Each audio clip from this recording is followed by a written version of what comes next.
சுவாமி எப்படி பாடினாரோ தெரியல, இந்த பாடல்கள்ல இருக்கக்கூடிய ஒவ்வொரு வரியும் நம்முடைய வினைகளை எல்லாம் நின்னாதபடிக்கு, மீண்டும் சேராதபடிக்கு நம்முடைய சிந்தையை பண்படுத்தக்கூடிய ஒரு அற்புதமான பாடல்கள்.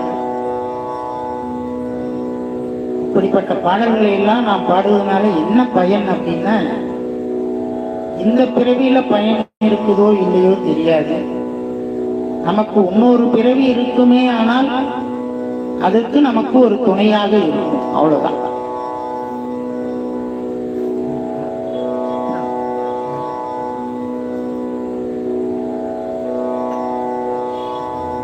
இந்த திருச்சம்பை நகர் என்று சொல்லக்கூடிய தலைப்பிலே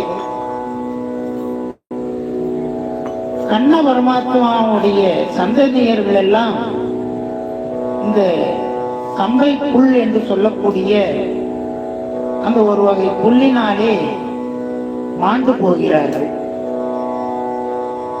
அவர்களுக்கு நல்ல கதி கிடைக்க வேண்டும் என்பதற்காக கண்ண பரமாத்மா, திருமாலு, அப்புறம் நிறைய பேர் அவருக்கு அந்த திருமால் அந்த சந்ததிகளுக்கெல்லாம் நல்ல மோட்ச நிலை கிடைக்க வேண்டும் என்பதற்காக சீர்காழியிலே இருக்கக்கூடிய அந்த சம்பை நகர் என்ற இடத்திலே அருள் பெற்றதனாலே திருஞான சம்பந்த பெருமான் இந்த சம்பை நகர் என்ற தலைப்பிட்டு அற்புதமான இறைவனுடைய செயல்களை எல்லாம் நமக்கு பாடி காட்டி முடிகிறது.